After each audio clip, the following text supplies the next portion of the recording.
Assalamu alaikum and welcome to Ihsan Cast Season 2, Episode 4. And I have with me a fantastic guest today, Shaykh Amin Buxton, someone who I have known for a while now and regard as a mentor and someone who I do very uh, look up to in high esteem. Shaykh Amin, mashallah, has been studying for well over a decade now. He has studied in SOAS University, as well as studying in Syria and more extensively in Yemen at the Darul Mustafa Seminary under the guidance of Sheikh Habib Omar. May Allah preserve him. And it's a really important discussion we're going to be having today, and I think it's very pertinent in two ways. One is, of course, it is the blessed month Rabiul Awal, in which the Prophet ﷺ, was born in, and the second thing is that we live in real times of uncertainty, and what I mean by that is uncertainty in two ways. One is, of course, the obvious, which has been going on for 6 to 8 months, which we had a podcast with Dr. Shadi about, which is the whole COVID-19 um, pandemic, which has killed over 1 million people. It's an invisible virus, and of course, it's made life difficult, very difficult for people. But on the other side, we have recently the attacks against Islam, which are nothing new. I don't think we would say that they're anything new, but in particular now, the attacks against the honor of the Prophet ﷺ, which is creating, of course, uncertainty in people's minds. But not only that, but of course, it hurts the Muslims because we know that the Prophet ﷺ is more beloved to us than even ourselves. So therefore, I think it's something that we are really looking to extrapolate on in this podcast and have a look at. And Sheikh Amin, who mashallah has translated works which are actually very pertinent to this, one of them being Humanity Before Religiosity by Sheikh Ali Al-Jifri, um, which is a fantastic piece of work I thought would be perfect for this, as well as someone who actually lives in the Anglosphere. So this is not a foreign sheikh who doesn't understand the West. This is someone who's lived in the Anglosphere, someone who's studied in a UK university, as well as then going abroad and experiencing Islam from two different angles, and therefore will really be able to give a fantastic insight into how do we navigate ourselves through these uncertain times. So, Assalamu alaikum, Sheikh. How are you? Excellent, barakatuh. Nice to be here. Alhamdulillah, alhamdulillah. Uh, how has lockdown been for yourself? We've had a really good lockdown actually. I mean, obviously it's the first lockdown was a lot of family time. It was quite a peaceful time. Not always people in the house, but peaceful for many reasons, and a lot of good good solid good wholesome family time really, focusing on things that were the priorities, and as well as having obviously online things which kind of sustain the dawah and so on as well. Yeah. So, Sheikh, just on this topic of connecting with the Prophet ﷺ, in uncertain times, like I said, we're in the blessed month of the birth of the Prophet ﷺ, and this is normally a very joyous occasion for the Muslims. Generally, we see around the world this event being celebrated. It is one of, if not the most important marking in the Islamic calendar. Um, but of course, recently we've had attacks against Islam, but in particular attacks against the Prophet ﷺ, which have been instigated, and this has obviously led to uncertainty amongst people, um, but also hurt amongst people. So I just wanted to explore the first part, which is connecting with the Prophet ﷺ in uncertain times. We don't really have the traditional gatherings, don't really have the traditional setting. it's more, i.e., it's more individual connection with the Prophet ﷺ. Could you give us some insight into how we can do that, inshallah? Yeah, I mean, the whatever the outside situation, whatever's going on in the atmosphere, our seasons and our celebrations and our commemorations, they remain wherever we are, whatever happens. Ramadan, and we can draw parallels with Ramadan. We went through Ramadan in lockdown, and the dynamics changed, but the essence and most of the the practices are still there. Ramadan, we probably prayed. We would have prayed at home with our families. We would have fasted at home. We would have done, but the essence is still there. And the same goes for all the other. Even when we had Eid in lockdown, it wasn't the same as what we used to, obviously, but it was still. We just the essence remains. The form changes slightly, but the essence remains the same. And the same with Rabiul Awwal. Rabiul Awwal is about connection to the Prophet ﷺ in whatever way you do it, whether it be through gatherings, or whether it be through your own reading or reciting, or whether it be through study, whatever whatever means you use.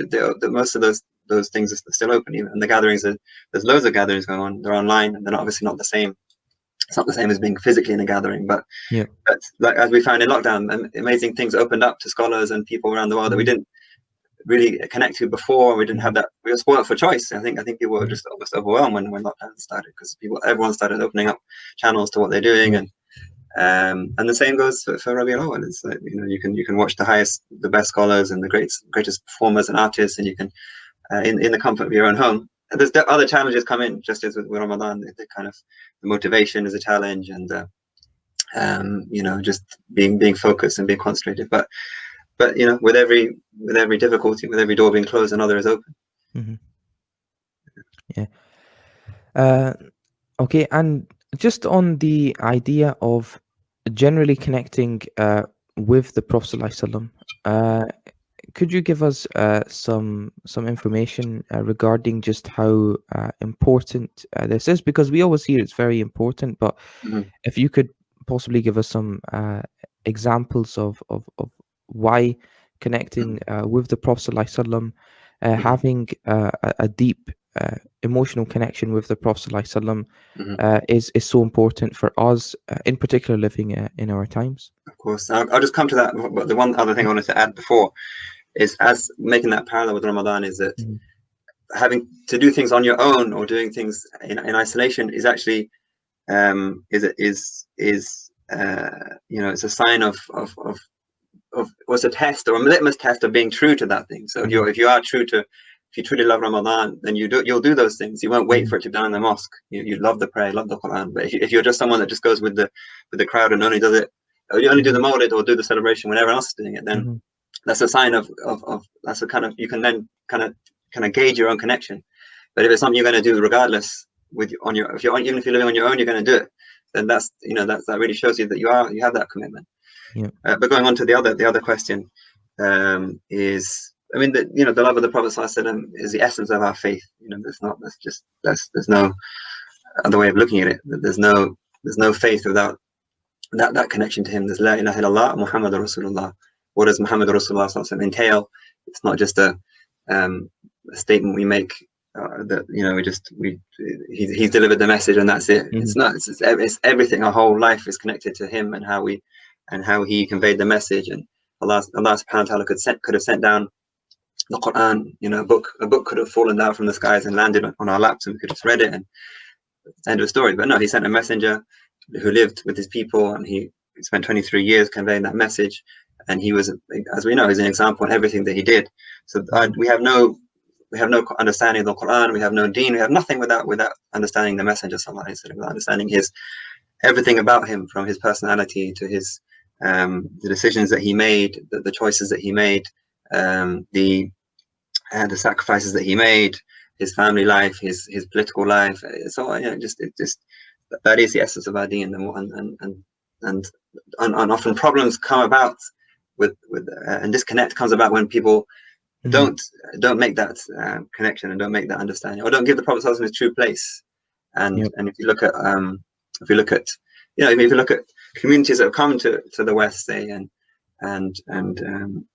migrant communities have come, and we find that those who've maintained their faith the best Mm-hmm. and strongest are those who have that connection to the Prophet ﷺ. Yep. When other communities have come and been affected by secularism and nationalism and all these kind of different isms, Mm-hmm. Yep. they're still Muslim, but we'll find that as the generations go by, that those things, unfortunately, a lot of those things will be lost. The communities that came that had that real love and connection to the Prophet ﷺ, you'll find that the next generation and so on will maintain that. So Yeah. it's very important to realize that. Yeah. Yeah, it was interesting just to hear about the first part, which was regarding kind of generally individual worship or doing individual acts, and I've kind of noticed that as well, is that when um almost there is an onus to go to the gatherings, and you have to almost do it Dress on up your and go own. and be, Yeah, you got yeah. to So get up and go, and the onus is now on show you. your face. Yeah, exactly. Yeah, Yeah. yeah.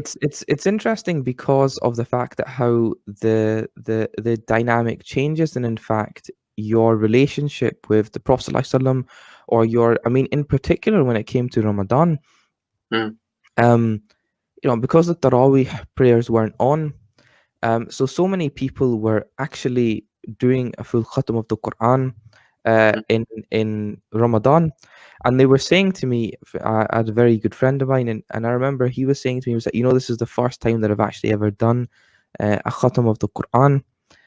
In so many years that I've been fasting, this is the first time I've actually ever done it, because typically I would be, going to the masjid for Taraweeh prayers, and I would say, well, it's fine, it's okay. The Quran is being recited there, so I don't really need to read the Quran because I'm attending the Taraweeh prayers, which is fair enough. It's got a fair logic to it. Um, but then he this year, of course, he was just reading Taraweeh at home, and he's not halves of the Quran, so he was like, okay, now I want to have the benefit of reading the full Quran, or since I can't listen to the full Quran, so now I will read it. And for him it was like a real achievement, as it is, of mm, course, for anyone who's completed it. But he was just saying to me that the onus was now on him. It wasn't just like, he turns up to the masjid, mm, and the imam's done everything for him. The imam's been sitting there for hours and hours, reciting, making sure he gets it perfect, and then mm, you just come, you stand, you pray behind him, and then you leave and you go alhamdulillah, and that's it. Now mm, the onus was on him, and he was like, yeah, he was like, it was a challenge. He was trying to fit it in those days, but he goes, you know what? He goes, the long term impact is that he goes, now that Ramadan's finished, and it's almost been 6 months since Ramadan began. He was saying to me that he still he still reads the Quran on a daily basis, and he said because that almost that 30-day habit where it was get up and go, he has to mm. do it himself. He has to now push himself. Now it's just become a habit. Alhamdulillah. MashaAllah. That's So I beautiful, and was just that mm, tells you, like, if you were, we were like, we lived in Yemen, and the Ramadan is an amazing time, as it is in any Muslim country. mm, Rabiul Awwal is an amazing time, mm, but then you have to ask yourself, if you were out of that environment, mhm, and you were in your home in Scotland, and how much you're going to do on your own back, and that's the question. And that little that yeah, you do, even if it may not be, it may be like a 1/50th of what's been done there, but that little mm, that you do for yourself and for your family has a lot more weight, because everything is, in a sense, is against you, and it's not easy to do that. But the little you do, and you think about it, and you reflect upon it, and you enjoy it, well, everyone else is done for you. And this, so that's really good to hear that. Yeah. yeah, alhamdulillah, alhamdulillah. So yeah, so just on of course, following on from that, Mm, uh, in terms of connecting with the Prophet ﷺ, of course, like I said, is recently we have had a lot of discussions regarding the Prophet ﷺ from non-Muslims, in particular, kind of attacks against the Prophet ﷺ, attacks against his character, attacks against the Muslims generally. That, well, the Muslims are like this because they follow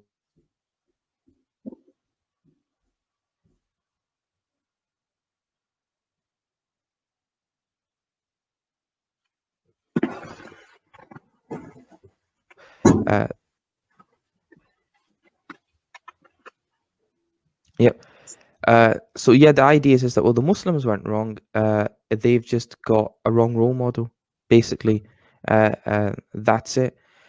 So I just wanted to discuss, the Prophet ﷺ, as a role model for ourselves in these times, where of course we are very, very hurt by these things.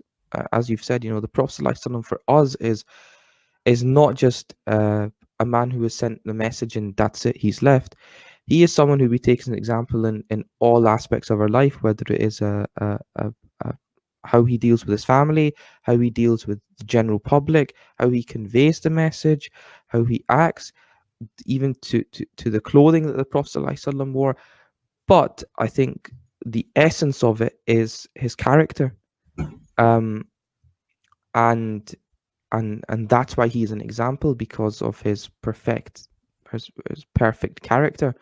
So the Hmm. question is that, you know how do we react to this in the prophetic way? Hmm. I.e., we see people insulting the messenger of God alayhi salatu wasalam. We see people mocking the messenger of God alayhi salatu wasalam. In the prophetic way, how would we react with this? How would we react to this?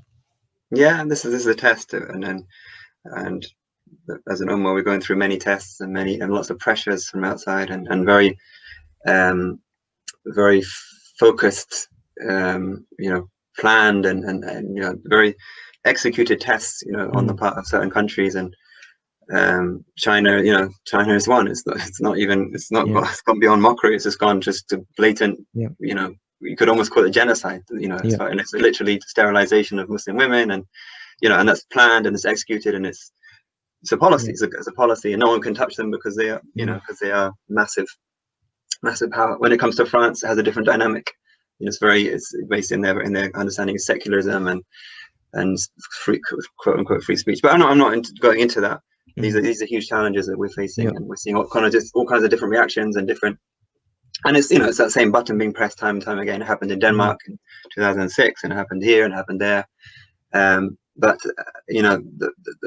to go back to the beginning of the conversation, it's Rabi al-Awwal is a time to come back to connect to the Prophet ﷺ. mm, We don't just say we love the Prophet ﷺ when the button gets pressed. yeah, And we are and it's not just in Rabi al-Awwal either. It's a constant remembrance and a constant awareness and a constant connection, day in, day out. We are connected to the Prophet ﷺ, and we're trying to emulate him.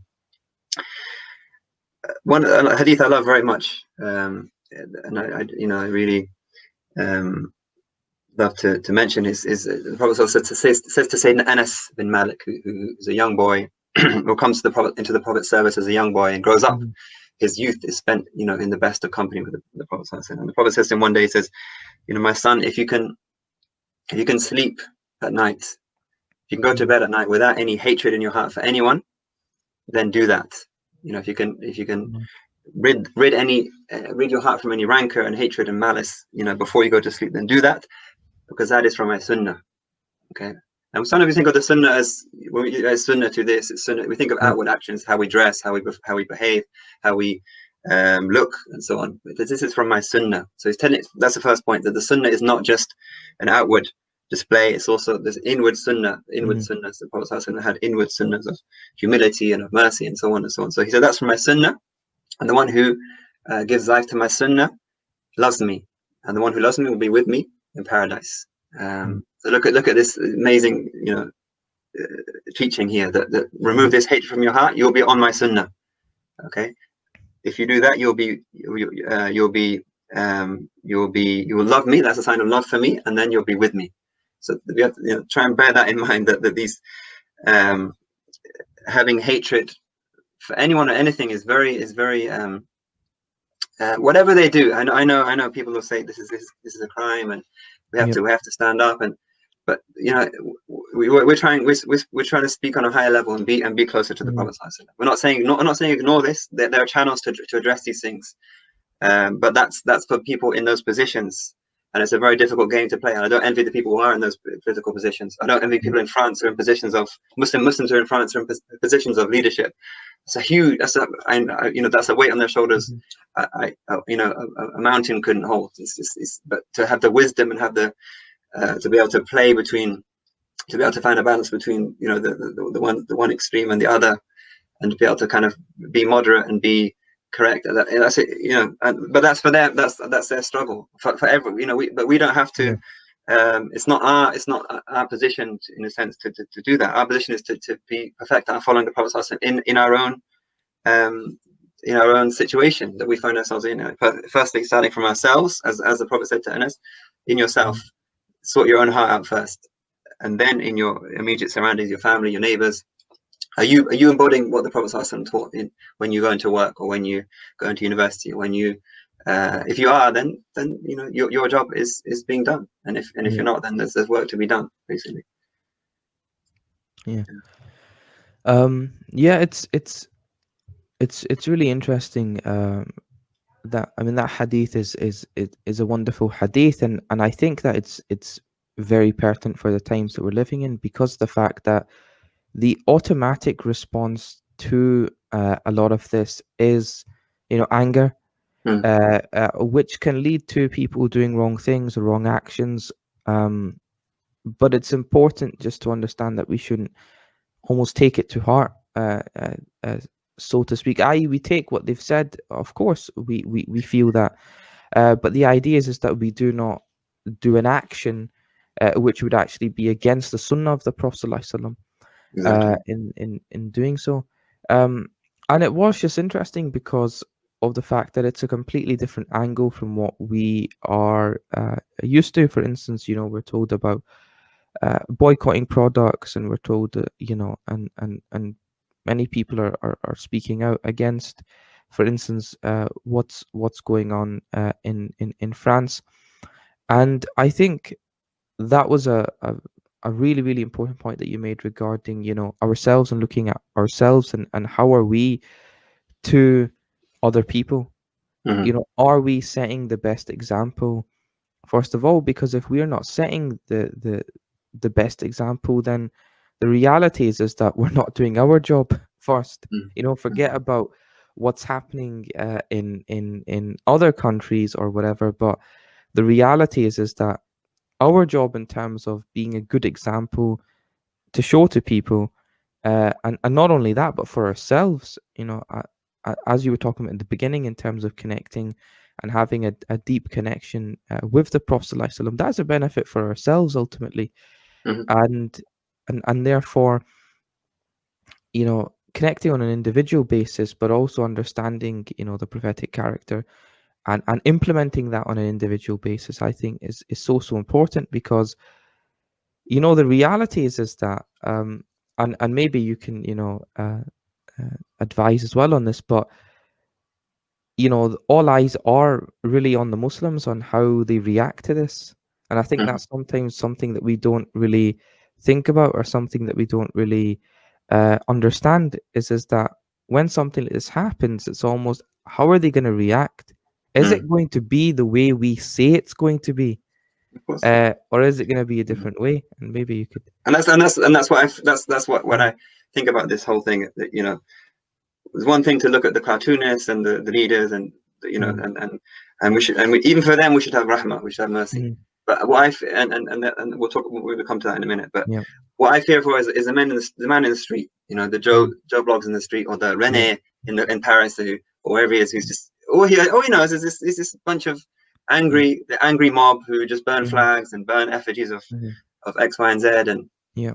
and it's like just it's just confirming what they believe. And Nutter comes in and Mhm. commits horrific, it's a Yeah. horrific crime.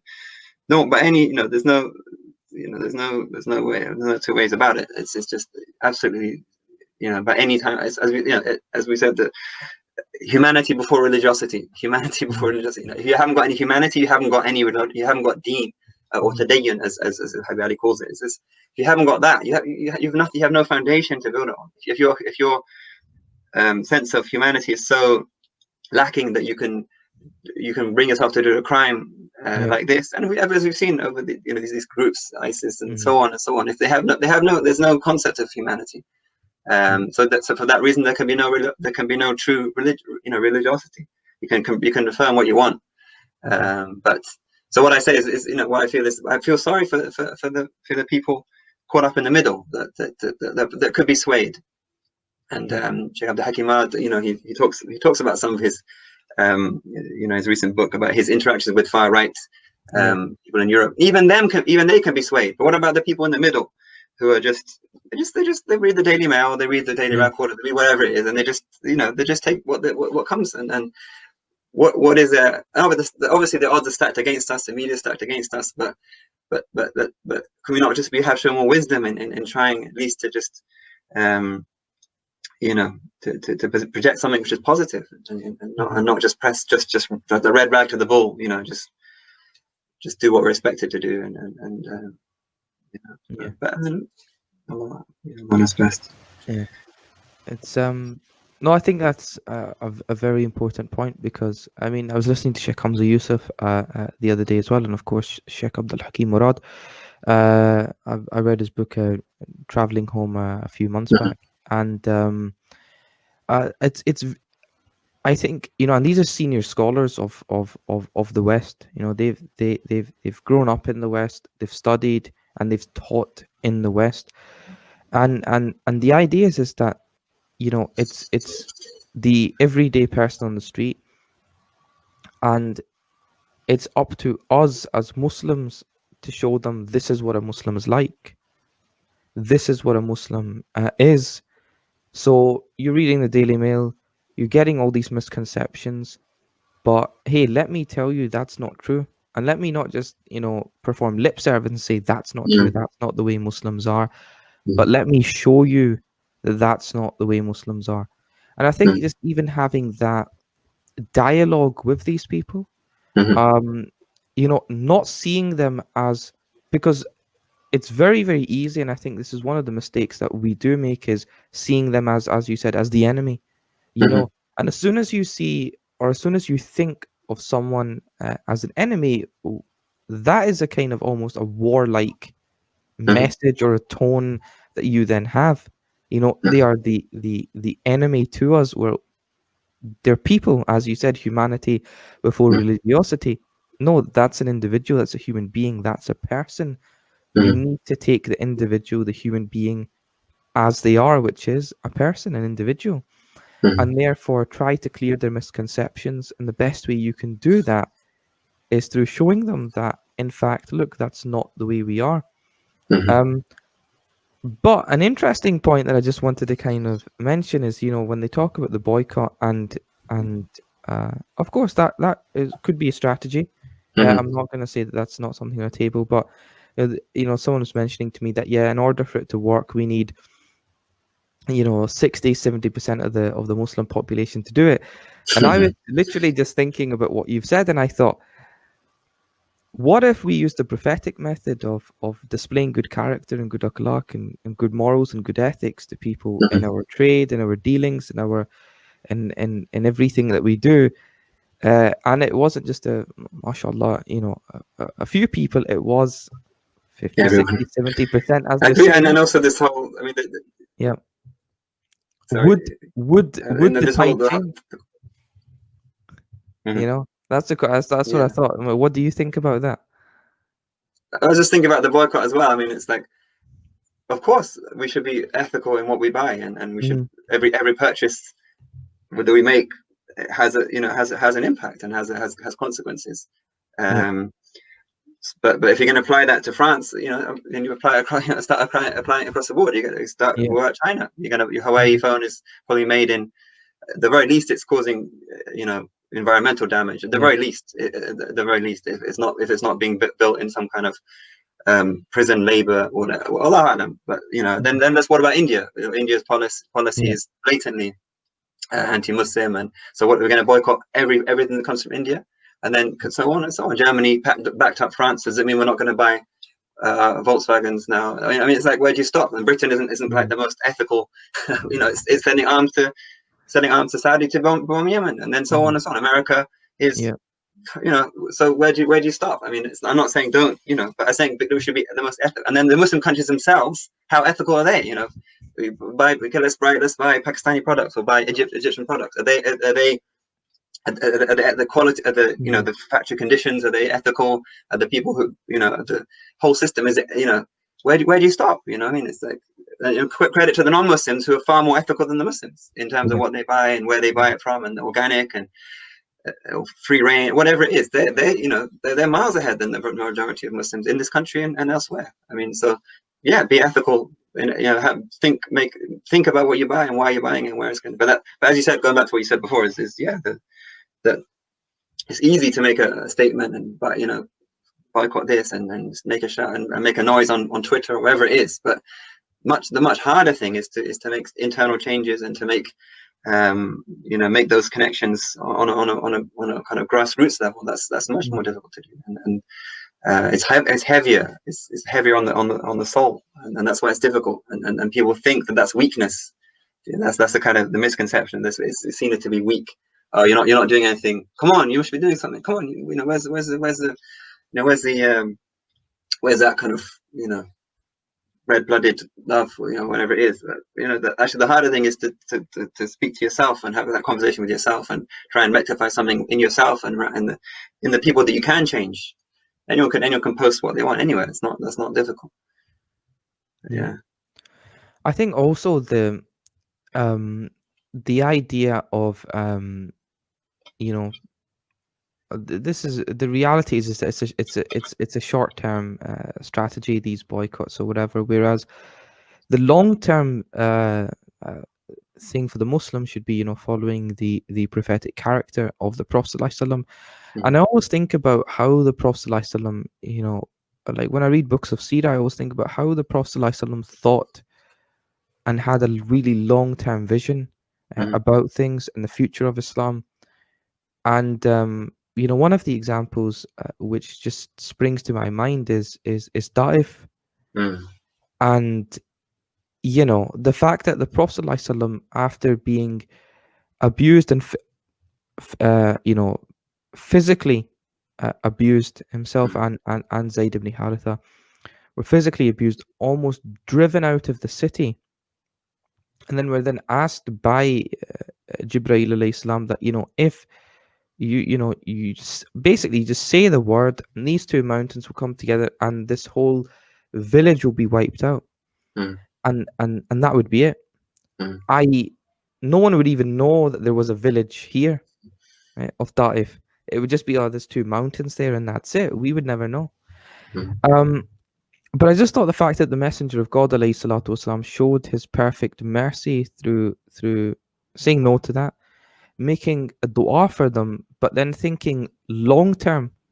And the reason why I say that is because Ta'if today, it's a city. It's not being crushed by those two mountains. And in fact, the vast majority, probably 99.9% of those people in that area are Muslims.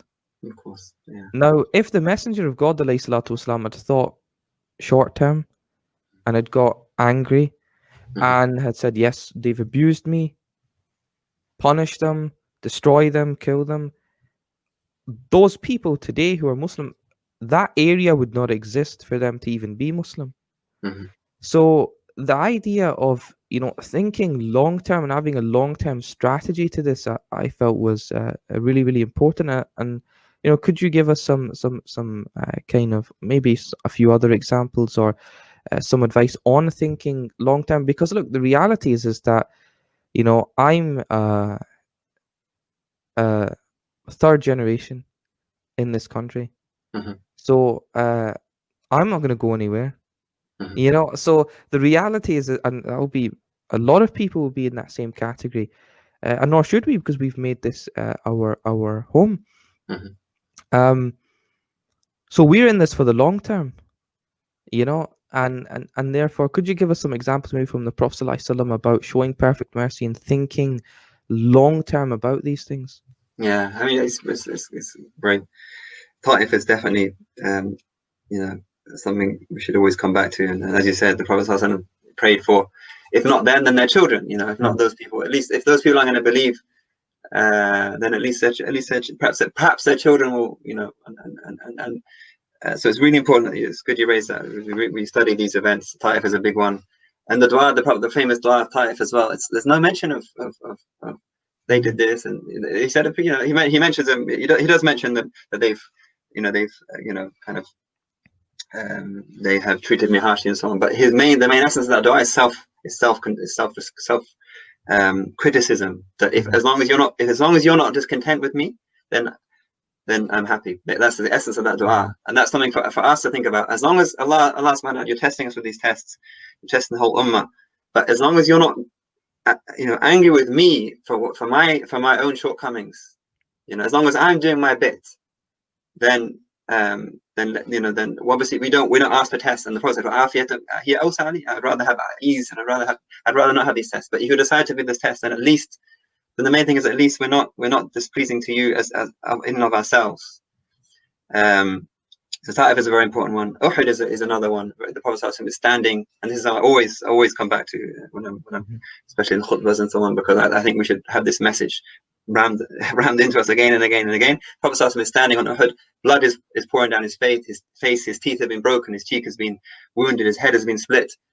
And he's literally catching the blood from falling. He said that if the blood falls on the earth, then His wrath will descend on these people. And they say, Ya Allah, Ya Rasulullah, make dua against these people.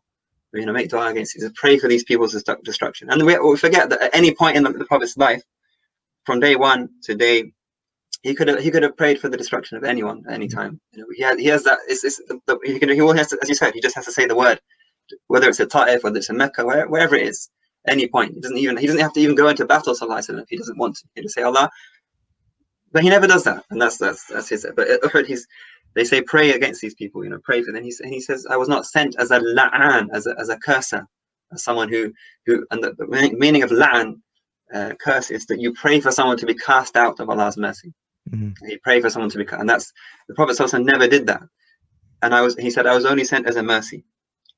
And then he raises his hands and said, Allahumma ihdi qawmi fa innahum la ya'lamun. Oh Allah, guide my people. Okay, and really, underline this. This is the people are facing in battle. He's saying they're my people. Okay, He hasn't disowned them. He hasn't washed his hands of them and said, to the hellfire with all of them. He said they're my people, and they don't know. And he excuses them. They've killed his uncle. They've killed X amount of people. They're doing their best to kill him. He's still saying, guide them, ihdi qawmi, guide them, because they do not know. And if a Prophet can say that for those people, can we not say that for Macron, for Trump, and for everyone? And guide them, at least, at the very least. And as Habani said a few days ago, if you guide them, and if you decide not to guide them, Ya Allah, then at least protect us and others from their harm. But as for praying for their destruction, that's there are to be correct, there are examples of that in the Sunnah, but they're the exceptions. The rule is mercy, and the reality is that those same people who fought on that day, the majority of them entered Islam. Khalid bin Walid, Ikram bin Abi Jahl, and others. And the third great example of the Prophet's compassion and mercy is the Fath, is the greatest victory, the bloodless victory of Mecca. Which is called the conquest of Mecca, which is not. We shouldn't really call it the conquest of Mecca, because it's not. It's the I don't know what the word is. It's a fact. It's an opening. It's a victory, but not in the sense of the victor crushing the victim, or crushing it's the opposite.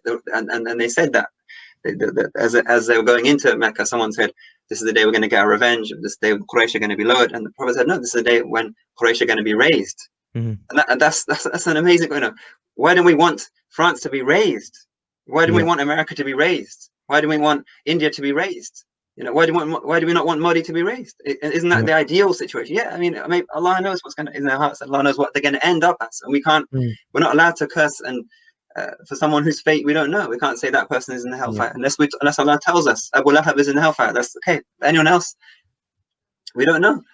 Isn't it the greatest heroism is to not to destroy your enemy, but to make your enemy is to turn your heart of your enemy. Idfa' billati hiya ahsan. Repel that which is wrong with that which is best. Then that person between you and them there was enmity, that person becomes like a warm friend. And if it's anything the Sierra teaches us, it's that. It may seem so distant, and these people, but who knows? Who knows? Those same guards who are and the same people that are making decisions in China about what the Muslims, horrible. It makes you sick to Yeah. think those kind of. But is it not in Allah's hands to turn their hearts? He's called Muqallib al-Qulub. He's the one that turns. So he can turn the hearts of those people that fought their whole lives against the Prophet ﷺ. And how many we could list that we can actually make a list of the people Yeah. that went out with the intention of killing the Prophet. A lot, and it'd be quite a sizable list. And how many of them actually became Muslim? And how many of them? Umar was one of them. Umar bin Khattab radiallahu ta'ala anhu, the second of the Yeah. Khulafa. He had the Yeah. intention in his heart. What intention is worse than that? To actually set out on a path to kill the mercy to all creation. I mean, there's nothing worse than that. Mhm. But what happens? He's turned Heart completely turns. on his head, and he becomes Umar al-Faruq. You know, I mean, And even like I was, this literally just came to my mind when we were discussing like cartoons or mockery or poetry. Gab ibn Zuhair. yeah, of course, yeah. I was gonna say that, yeah. And very pertinent because we're in the month of Rabi'ul Awwal, and of course, many people read the Burda, the Mm, very famous poem by Imam al-Busiri. And in fact, the first Burda was from Ka'b ibn Zuhair, and he was someone who was an excellent poet in Jahili time, as was his father. And he used to write poems mocking and disparaging the Prophet ﷺ. And it took him years to the point where his brother had become Muslim, and then his brother said, if you go to the Messenger of God alayhi salatu wasalam, and you ask directly to the Prophet ﷺ for forgiveness, he'll forgive you. And then he went, and the Messenger of God and he said, I hear, Gab said, I hear that you are forgiving, and if someone enters the fold of Islam, all their sins are forgiven. And then he says, even Kab. And the Prophet ﷺ says, even Kab. And then he reveals himself. Oh, look, it's me.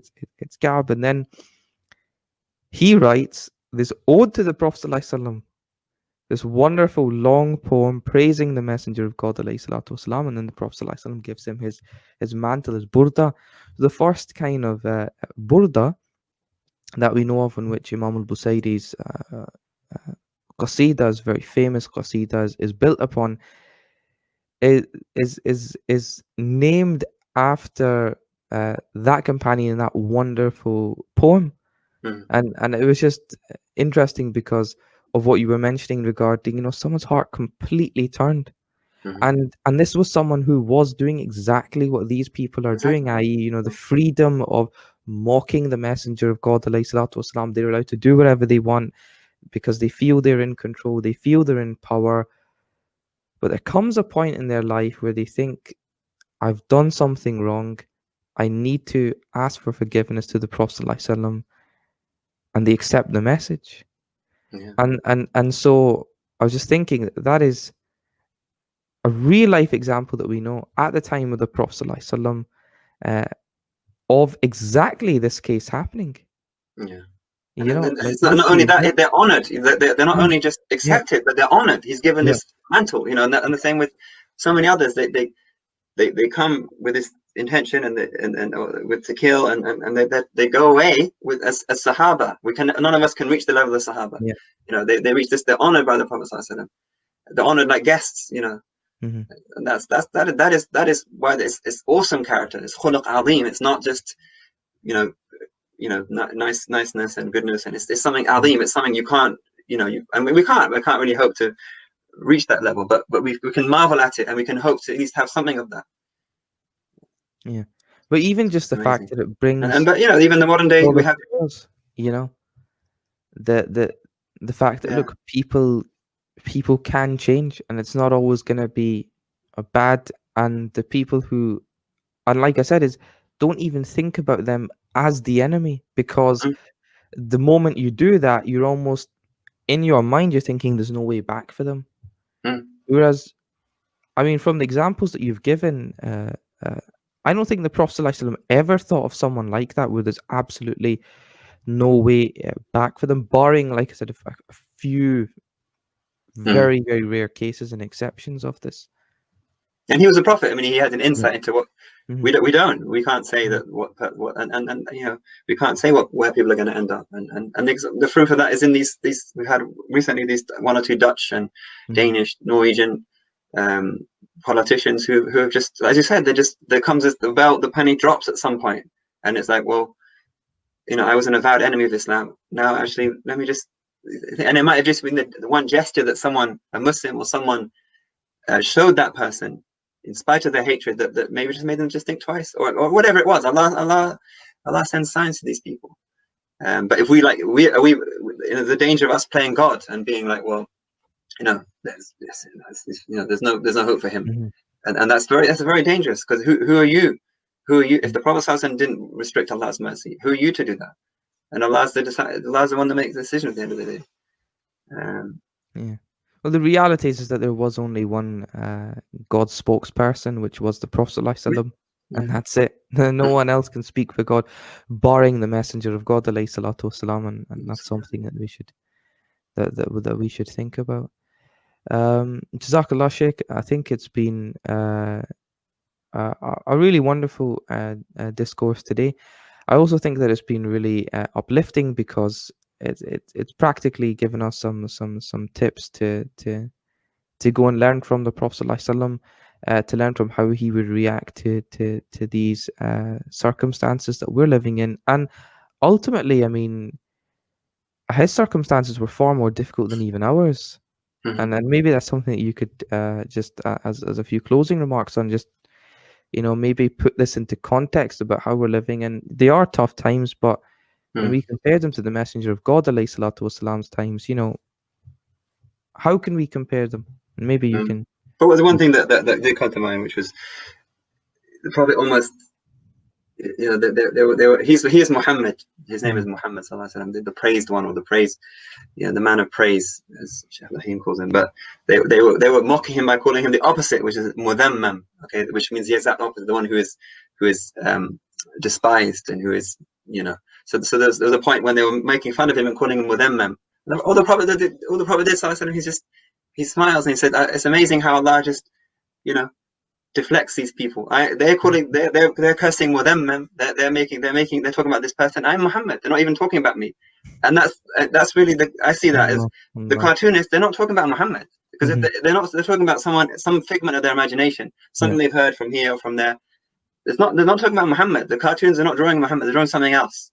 And if we see it like that, then it's not even an insult to it's not even an insult to Muhammad. It's an insult to some figment of their imagination. Yeah. Not to say we don't take these things. Obviously, we take these things, you know, seriously at the same time. But that's how the Prophet always shrugs it off and says, "Well, they're not even attacking me in reality." But again, the pain the Prophet would have felt is far greater than our pain. It's Mhm. he was coming. He came to Taif. He came to Mecca. He came to all these places with this immense, not wanting anything from anyone except them just to accept this gift. You know, it's like someone comes with cooks you, you know, a beautiful cake, and comes to your door. You know, they put hours into this, and they're going to give it to you just out of love, and then you just just take the cake and just, you know, throw it in their face and slam the door in their face. That's what, you know, the Prophet coming with Yeah. this rahmah and this mercy and compassion and beauty and guidance and justice and everything that's good, and everything that's good in humanity, and he gets attacked and gets cast out and gets X, Y, and Z, and that's what hurts more than anything else. It's that Mhm. they themselves cutting themselves off from that mercy. Um, so it's yeah. I mean, we can go on and on just Mhm. talking about this. You know, it's right. It uplifts us to talk about these things, because we just marvel at what he went through and Yeah. how he responded. And um, all we can say is Jazallahu anna Sayyidina Muhammad. May Allah reward the Prophet the best of rewards, on as he's only Mhm. as Allah Allah. is worthy of and capable of rewarding him, because we can't. You know, that's the reality. Yeah. And Jazakallah, Sheikh. Just a few mentions regarding current projects that you're working on. One is called Reviving Souls. If you could just discuss the kind of projects and initiatives you're running through that organization. Yeah, this is a very small local thing we wanted to set up in Edinburgh, where we're based, for really for the Edinburgh community, and just to bring things together, myself and my wife, and just a couple of other brothers, very and sisters who are helping with us. And the idea was it'd be local, but then it actually the lockdown kind of was. We were planning it, and then lockdown kind of pushed it into the open, and it's had to be online. So as a result, it's reached perhaps other people that it wouldn't have reached. And we just do just a few classes. My wife does classes for ladies, a few gatherings. We get together for dhikr, and just trying to provide something, and there's so much out there already, but it's just a means of connection, really. Yeah. So we have some classes coming up. Yeah, so just to mention on that, so I've seen, mashallah, the work that's gone into it, and I would say to people to check it out. I'll leave a link in the description, and I think one of the really important points is the fact that there is something for everyone there, and I think that's something amazing that Sheikh Amin has done. Is a lot of the time we just focus purely on adults' education, but there are things like this, the stories from the Prophet ﷺ's life. For children, there are teenager classes and programs, and just general safe spaces for teenagers. There's, adult male classes, there's adult female classes, there's female only classes for uh, kind of more sensitive topics. So it really is a fantastic initiative for yourself to go and check out. So I'll leave a link in the description for that. And also, there is, of course, the Muwasala page, Mhm. Sheikh, and there are some fantastic articles by um, the Honorable Sheikh Habib Omar, may Allah preserve him, and Sheikh Habib Ali Al Jifri, on this, and in particular, discussing these issues and how the Prophet ﷺ, would have reacted to this, or and then how we would, or how we should uh, uh, react to this as well. So maybe if there's a few pointers that you wanna bring regarding Yeah, I mean, the page. Muasar is a means of means of connection to the tradition which I was blessed to learn from, which is Mhm. the tradition of Hadramaut, and the scholars from Yemen. But it's a universal tradition Yeah. that's really had a huge role to play, and quite unknown role in many ways. Islam was spread to parts of India and to Southeast Asia, Mhm. even Bangladesh, and these areas through scholars from that background and that methodology and that region. They Yeah. went out to East Africa as well. So there is this real. It's very extra. A lot of the scholars are from the Ahlul Bayt, they're just direct descendants of the Prophet Sallallahu Alaihi Wasallam, and they have Mhm. that real love and connection that permeates everything which they do, and they have this immense care and concern for the Ummah of the Prophet Sallallahu Alaihi Wasallam. Imam al-Haddad, the famous scholar, was also from that tradition, and his works and words have reached everywhere. And it's really that universality of wanting good for Yeah. humanity and wanting good for the Ummah. Mhm. SubhanAllah. So, yeah, so I'll leave a link in the description to that, and in particular the two articles which I was talking about. So please do check them out. They're very, very insightful, I feel, and these are very senior scholars of the Muslim Ummah who are discussing these issues. And another point that I would make is that they are tried and tested methods, I think, of having a response to this, because even when we look at, as you said, you mentioned, the fact that they many of them are from Yemeni descent. We know that there was a large communist base in Yemen oppressing the Muslims, Mhm. and even now, of course, we have Saudi Arabia dropping bombs on Yemen, left, right, and center. Um, understanding that these ulama have come from uh, you know turbulation, has been a part of um, tribulations and turbulent times, have been a part and parcel of them. They have then grown up in those circumstances, and therefore the points that they give are so important, Mhm. because they're not coming from an angle of, well, everything is peaceful and everything is easy. mm, They're coming with that wisdom, that hikmah, you know, mm, um of being in far more difficult circumstances than even we are. mm, Uh, and therefore, you know, when they are speaking, they're not just speaking about ideals. They're mm, speaking about the truth of how they, as you said, you know, this is a tradition of how their forefathers reacted to these circumstances. It's that mentality that they are writing with, mm, and the reality is that that was effective. yeah. You know, that was effective. So yeah, please do check it out. It's so important that we do listen to the ulama on these times because they come with wisdom. You know, Mm, and this is and it's something that, like I said, is at a time where it's very easy to get hot-headed, very easy to get angry. We mm, need people of wisdom, and definitely. they are certainly those people of wisdom. But Barakallah Feek, Sheikh, for taking your time out. It was wonderful seeing Jazakumullah you in khair. Really, personally. really appreciate Wonderful it. seeing you Yeah. after a long time since, Mhm. you know, before our lockdown sessions. Of course, we used to see each other regularly, Yeah. but you know, since that we haven't seen each other, so it was a real pleasure in seeing you. And yeah, so please, if you enjoyed this podcast, I've got a fantastic one coming up with Dr. Safrak Chowdhury, in which we are going to be discussing the problem of evil related to COVID-19. So that's going to be a fantastic discussion and explanation by Dr. Safrak, who is one of the main researchers at Kalam Research and Media. So it's a fantastic podcast thing get involved in. So please subscribe to the YouTube channel. We're also on Spotify, we're also on Apple Music as well, inshallah. And until next time, Assalamu alaikum. Assalamu alaikum.